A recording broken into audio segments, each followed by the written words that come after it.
Tekrar merhaba arkadaşlar. Ben Nazmiye Dikmen. Mickey Mouse'umuzun 4. bölümünü yapmaktayız. Geçen bölüm ayağımızı örmüştük. Siyaha geçmiştik ve 24 sıra eksiltme artırma yapmadan düz örecektik. Ve bu şekilde ben düz ördüm. 25 ilmek olarak. Şimdi 26. sıramda 2 tane yanlardan arttıracağım. Ayağımın 2 yanını, biri burada, biri de diğer tarafta. Kaç sayı önemli değil. Yanlarda olması yeterli. 2 tane arttırdım. Işıktan tabii siyah olduğu için görünmüyor. Neyse artık anlayın arkadaşlar. Birinde diğer yan tarafta öreceğim. Ve sayım 27 oldu. Evet, ayağımın artık bacak oldu. Bacağımızın diğer yan tarafa geldim. Orada şimdi ikinci arttırışımı yaptım. Birini de bu tarafa yaptım. Biri şuradaydı. Yani bir ileri iki geri önemli değil. Herhangi bir yerde arttırma yapalım. Sıra sonumuza geldik.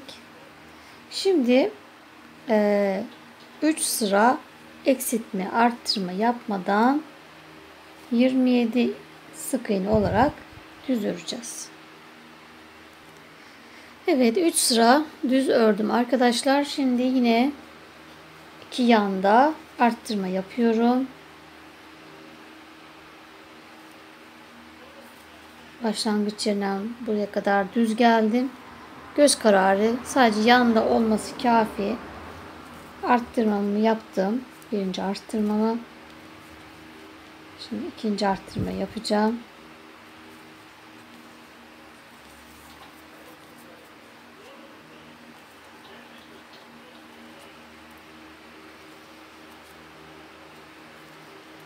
Evet, yana geldim tekrar.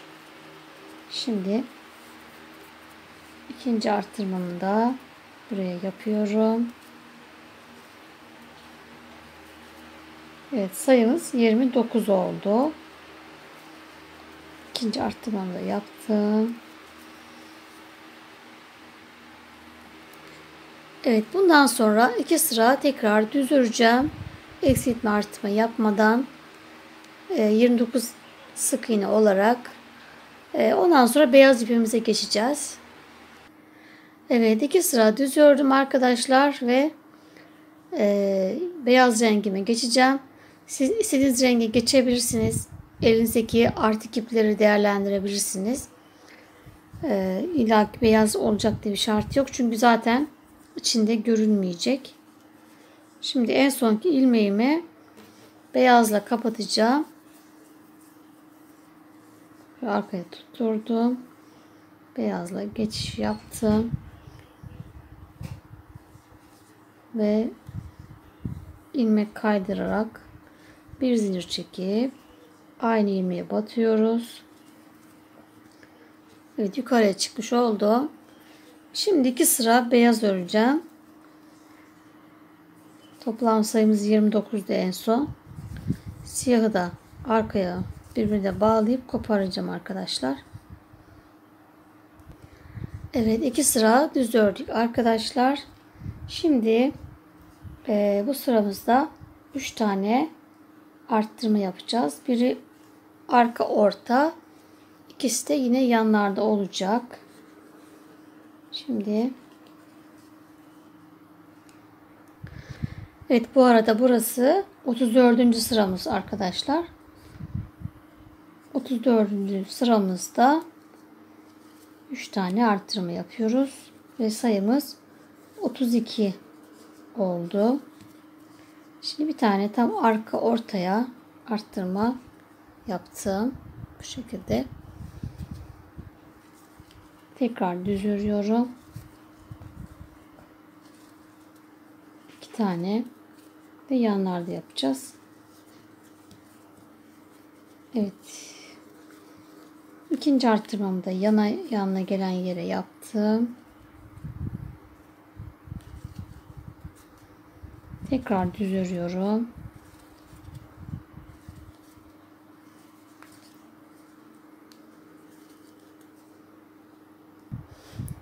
Evet, ayağımın diğer yan tarafına geldim ve üçüncü arttırmamı da bu şekilde buraya yaptım. İlmek sayım 32 oldu. Şimdi 2 sıra düz öreceğiz. Evet, 2 sıra düz örüp bacağımızı bitirmiş olacağız. Evet, arttırmamızdan sonra 2 sıra düz ördüm ve 32 sayıyla bitirdik. Ve buradaki bütün toplam sayısı 36 sıra bacak örmüş olduk arkadaşlar. İlk başladığımız şu dibindeki ilk birinciden itibaren siyah ve beyaz toplam 36 sıra olmuş oldu. Şimdi bacaklarımızı birleştireceğiz. Benim başlangıç yerim ortadan başlamıştım siyahımı.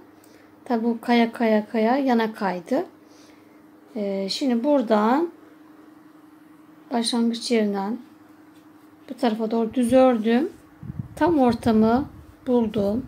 Şu ayağımı düz koyup şöyle katladığımda bu şekil tam ortamı buldum. Ve 4 tane zincir çekeceğim. 1, 2, 3, 4. 4 zincirle birleştireceğiz. Diğer bacağımı da şöyle düz koyuyorum. Tam ortasını buluyorum. Şöyle dümdüz tutup ortalıyoruz. Ve tam ortadaki ilmekle bacağımı birleştirdim. Bu şekilde. Şimdi zincire gelene kadar bacağımın çevresini düz örüyorum. Evet, zincire kadar düz ördüm arkadaşlar. Şimdi zincirimin üzerine sık iğne yapacağım. Ondan önce hemen şu zincirin dibindeki sık iğnenin aynı yere şuraya bir sık iğne yapmak istiyorum. Çünkü burayı yapmadan direkt karşıya zincire sık iğne yaptığımda doldurduğum vakit burada bir delik oluşuyor. Onu engellemek için oraya bir sık iğne yaptım. Şimdi 4 tane zincirime hepsine birer tane sık iğne yapıyorum.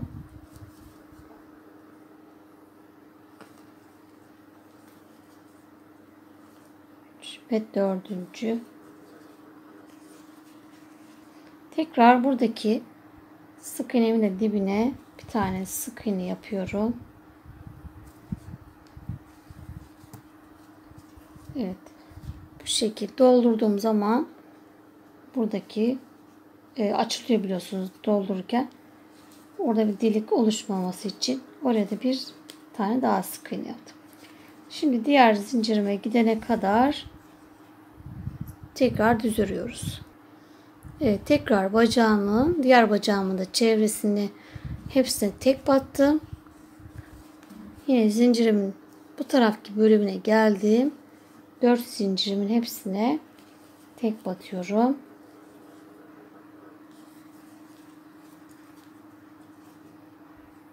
Şimdi bundan sonra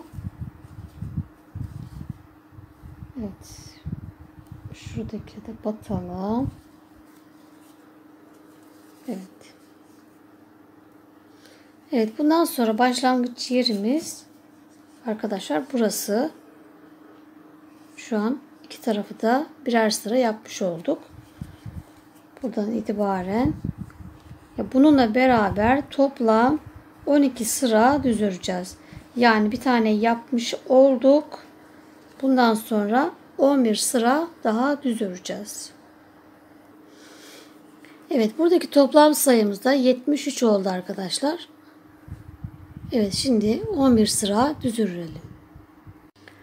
Evet arkadaşlar, 12 sıra düz ördüm ve şu kısmına kesme yaptım. Bir kez alt ör, bir kez alt ör, tekrar sıra sonuna kadar hep aynı şekilde kestim ve 64 tane sayım kaldı. Ve bundan sonra 8 sıra beyazla düz ördüm. Bu kısmı istediğiniz renkle örebilirsiniz. Evdeki artık iplerinizi değerlendirebilirsiniz. Çünkü buraya şort yapacağız. O içeride kalacak, beyaz kısım içeride kalacak, hiç gözükmeyecek. Şortumuzu buraya beraber öreceğiz. Yani örerek birleştireceğim. O yüzden hani düşme gibi, görünme gibi bir şey olmayacak. Yani fikir olsun diye söyledim. Beyaz iplerinizi yani ziyan etmeyin, değerlendirin, hani kullanmayın. Evdeki artık iplerinizi yapabilirsiniz. Evet, dediğim gibi kesmeden sonra 8 sıra beyazla düz örüyoruz. 64 sık iğne olarak. Sonra 2 sırada siyahla ördüm. Eksiltme artma yapmadan yine 64 tane sık iğnemiz var. Şimdi bacağımızı bir kenara alalım ve şortumuzu yapalım. Evet, şortumuz için veya kısa pantolonumuz için artık hangisini söylersek 50 tane zincir çekeceğim.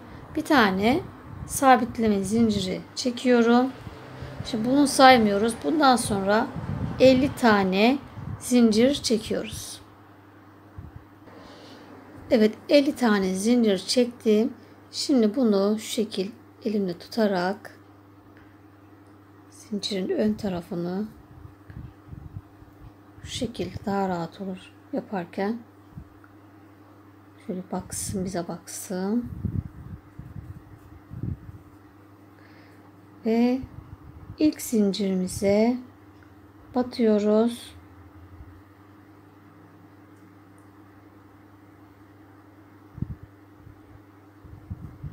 İlmek kaydırarak kapattım.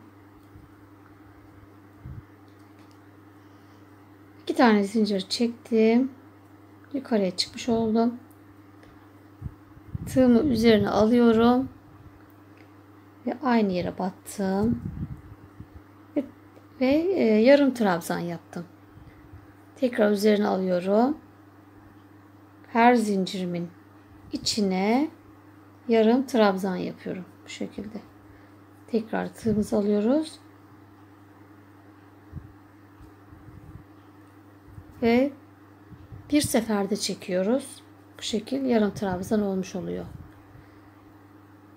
Yani normal trabzan gibi 2 seferde çıkmıyoruz. Bir seferde. Sıra sonuna kadar hepsi 50 tane olacak. Bu şekilde. Evet, toplam 50 tane yarım trabzan yaptım. İlk başladığım trabzana da içinden geçiyorum. İlmek kaydırıp kapattık. Bu şekilde. İpi de içinden yürüttüm. Yine 2 tane zincir çekiyorum. Yine aynı ilmeğin içine batıyorum. Ve tekrar sıra sonuna kadar hepsine tek batıyoruz. 50 tane yarım trabzan yapıyoruz. Bu şekilde. Toplam 8 sıra aynı şekilde devam edeceğiz. Evet, 2 tane aynı şekilde ördüm arkadaşlar. Toplam 8 sıra. 1, 2, 3, 4, 5, 6, 7, 8. 8 sıra 50 sık iğne olarak, toplam 50 sık iğne olarak, pardon sık iğne demişim. Yarım trabzan. Çakma trabzan da dediğimiz teknikle ördük. Birinciyi kopardım. Pardon. İkinciyi de ilmek kaydıracağım 1-2 sıra. Ondan sonra 2 tane bacağımızı ekleyeceğiz. Evet, şimdi 3 tane ilmek kaydırıyorum. 1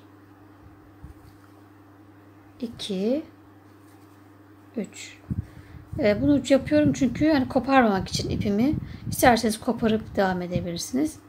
İsterseniz bu şekil ilmek kaydırıp 3 tane ilmek kaydırdım. Şu tam zincir çekip battığımız yere, şurası başlama yeriydi. 2 başlama yerini bir araya getireceğim. Bu şekilde ve toplam 5 tane sık iğne ile 2 bacağı birleştireceğim.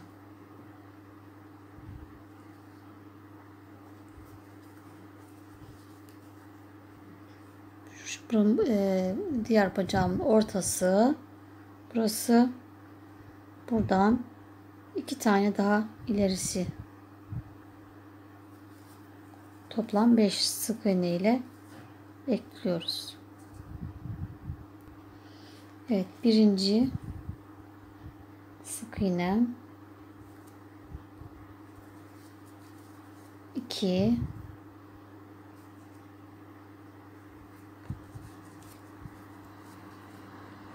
3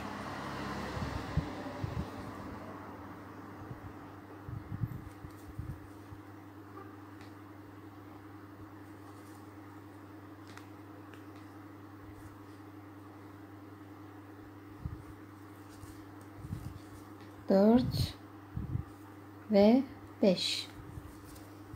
Evet, bu şekilde 5 tane sık iğne ile 2 tane bacağımı birleştirdim. Evet, 2 tane zincir çektim ve yine burayı sahte trabzanla devam ediyoruz. Eklediğim ilk sık iğneye batacağım.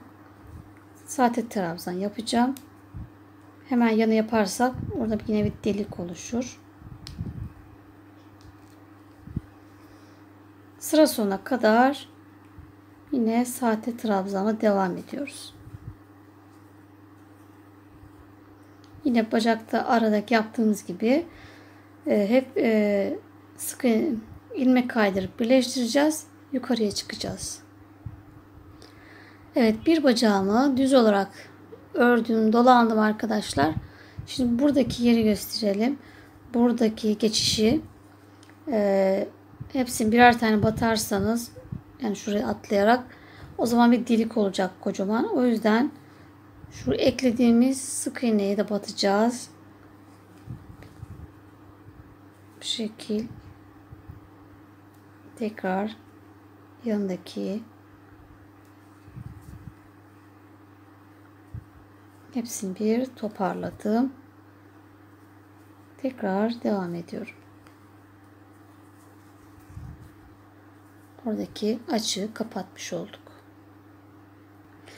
Evet, sıra sonuna geldim. Yine ilk başladığıma batıp ilmek kaydırdım ve tekrar 2 zincir çekiyoruz. Yine aynı yere batıyoruz. Bir seferde ördük. Sahte trabzan yaptık. Evet, şimdi burada toplam sayımız 92 oldu arkadaşlar. Hepsinin toplam sayısı 92 ve birinci sırayı yapmıştık. İkinciye geçtik. Birinciyi yaptık. 4 sıra daha düz öreceğiz. Yani toplamda bacağı ekledikten sonra 5 sıra 92 ilmek olarak düz öreceğiz. Evet, 5 sıra eksiltme artırma yapmadan düz ördüm arkadaşlar. Şimdi bu sıramızda 4 tane kesme yapacağız. 2 tanesi burası benim arka olarak arka olacak başlama yerim. 2 tane arkada olacak. Bu iki bacağın orta kısmında biri yine bacağın orta kısmı burası oluyor. 1 2 3 ve 4 yine orta yerde, ortası bacakların orta kısmı. 4 kesmeyi bu şekilde serpiştireceğim. Sayılar önemli değil. Herhangi bir göz hizası nereye geliyorsa bir tane ördüm, çıktım. İkinci ördüm, çıktım. Hepsini bir sonra örüyorum. Bu şekil kesmemi yaptım. Tekrar diğer bacağımın ortasına kadar düz örüyorum. Evet, düz örerek öne geldim. Bacağım önüne. Şimdi bu tam ortada bir tane yine kesme yapıyorum. Ördüm, çıktım. İkinci defa batıp çıktım. İkisini bir ördüm ve kesme yapmış oldum. Diğer ayağıma kadar yine düz örüyorum. Evet, diğer bacağımın da orta kısmına geldim. Buradan da yine 2 tane örüyorum ve ikisini bir kapatıyorum. Kesmiş oldum. Üçüncü kesmem. Tekrar arkaya kadar düz örüyorum. Evet, yine arka bacağımın ortasına geldim. Şu hizama ve dördüncü kesmemi yapacağım. Battım, çıktım. Tekrar tığımı üzerine aldım. Batıp çıktım. Bu ikisini beraber ördüm ve kesmemi yapmış oldum. Şimdi sıra sonuna kadar düz örüyorum. Evet, 6. sıramızı bitirdik ve 88 tane ilmeğimiz kaldı. Şimdi 7. sıramızda yine aynı şekilde 4 tane aynı hizalardan kesme yapacağız. Yine 2 önde, 2 arkada. Evet, 7. sıramda da 4 tane yine aynı bacak hizalarından 4 tane kesme yaptım. Ve 84 tane ilmeğim kaldı. Şimdi bir sıra düz öreceğiz. Evet, bir sıra düz ördük ve 8. sıramızı bitirdik. 9. sıramızdayız. 9. sıramızda da bu sefer 6 tane kesme yapacağız. Yani yine 2 tane ortada, bu sefer yanlarda da kesme yapacağız. Toplam 6 tane kesme olacak. Yine bu hizada 1, 2, arkada 3, 4, yanda 5 ve burada da yine burada da 6. Evet, toplamda 6 tane kesme yaptım ve 78 tane trabzanım oldu. Şimdi 2 sıra eksiltme arttırma yapmadan düz ördüm. Şimdi 12. sıramdayım. Şimdi bir daha sayalım. 1, 2, 3, 4, 5, 6, 7, 8, 9, 10, 11. Evet, 11 ve 12. sıradayım. Yeniden 6 tane, 2 yanlarda, 2 önde, 2 arka ve de yanlarda 6 tane kesme yapacağız. Evet, 12. sıramızda da 6 tane kesme yaptık. 2 ön, 2 arka, 2 yan olmak üzere. Sonra bir sıra tekrar düz öreceğiz. 14. sıramızda da yeniden 6 tane aynı şekilde 2 önde, 2 arka, 2 tane yanda olmak üzere 6 kesme yapacağız. Ve ben artık bitirdim. Şimdi ipimi keseceğim. Ve 66 tane sık iğnemiz kaldı. Aşağıdan yukarıya 14 sıra olacak arkadaşlar. Eklediğimiz yerden itibaren, yani şu bacak aşağısı değil, eklediğimiz yerden yukarısı toplam 14 sıra. Şimdi gövdemizi giydirelim. Ondan sonra örerek ekleyelim. Evet, şortumu giydirdim arkadaşlar. Başlama yerimiz, sıramız arkaya gelecek. Şimdi burada iki zincir çekip yukarı çıkmıştık.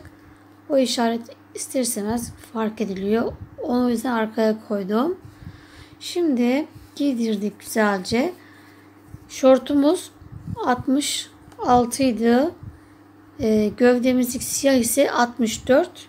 2 sayı fazla. Onu da arada yanlarda yedirebiliriz. Şimdi arkadaşlar burada en son gövdemizde burada kalmıştık. Bunu ben şimdi ipimi bu tarafa çekeceğim. Bu şekilde ve ilmek kaydırarak birleştiriyorum. İçinden geçiriyorum. Sıkış yapmayalım, gevşek olsun. Çünkü tekrar buralara sık iğne yapacağız. Şorttan ve gövdeden geçiyorum. Çıkarıp içinden geçiriyoruz. Beraber örüyorum. İçinden geçiriyorum. Gövde ve şortumuz beraber geçip içinden çıktık.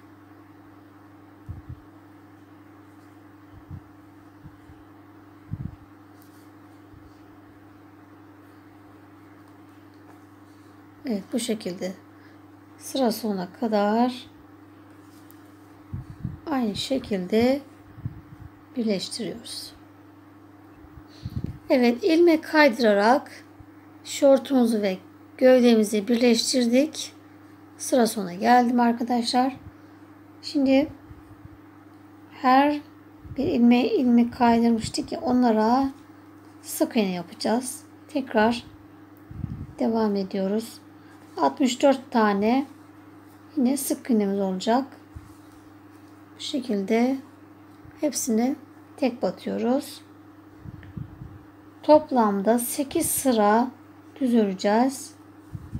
Bu şekilde devam edeceğim. Şimdi bunu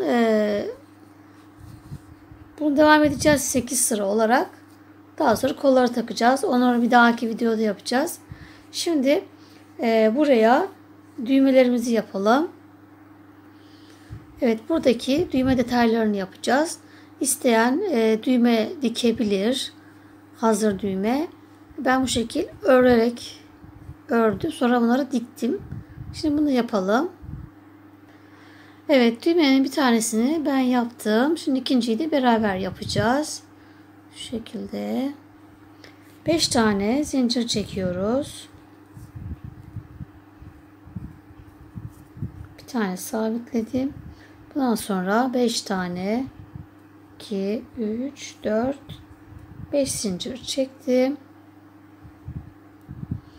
Evet, ikinci zincirimin içerisine 3 tane sık iğne yapıyorum. Aynı tabanlarda yaptığımız gibi köşeyi döndüm.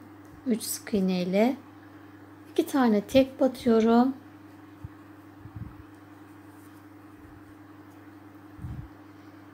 Ve son kalan zincirime de yine 3 tane sık iğne yapıyorum.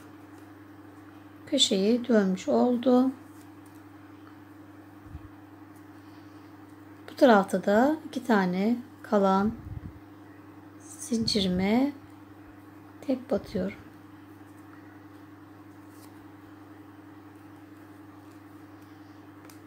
Evet, birinci sırayımızı bitirdik. Şimdi ikinci sıramıza da hepsine çift batıyoruz köşelere.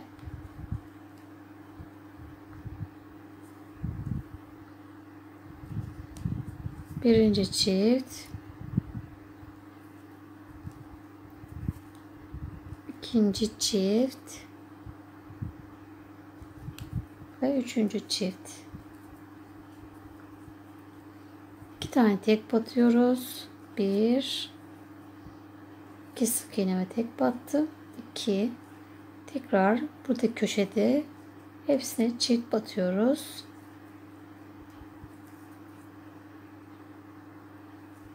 Birinci, ikinci çift ve üçüncü çift ve 2 tane tek batıyoruz.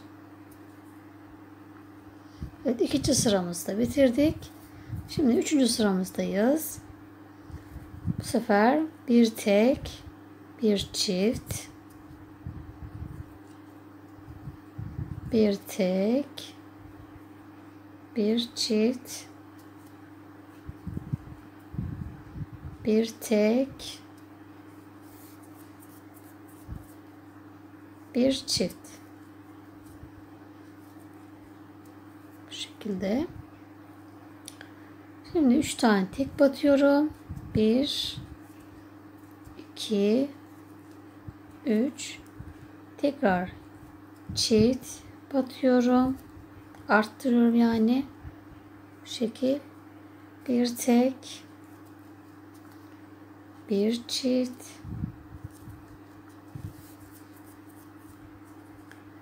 bir tek ve bir çift. Buradaki köşeyle döndük.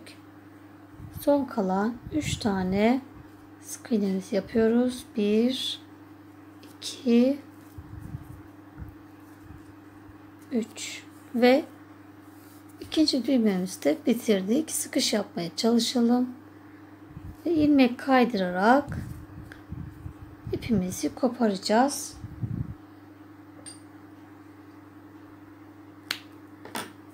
Birini uzun kestim. Dikeceğim diye. Bununla devam edeceğim zaten. Şunu da düğmeyi ben tersten dikeceğim. Bu şekil değil. Tersten diktim. Daha doğal dursun diye. Kabarık olsun diye. Buradakini de içeriye çekiyoruz. Başlama zincirini ve güzelce ayarlayıp belimizden 2 sıra altına yerleştiriyoruz. Düğmemizi birini bu şekil, birini de yine aynı hiza ikinciye, yine iğne ardı şeklinde bunları içeriden dikeceğiz. Böyle kolaylık olsun diye şimdiden dikelim, sonra çok zorlanacağız çünkü.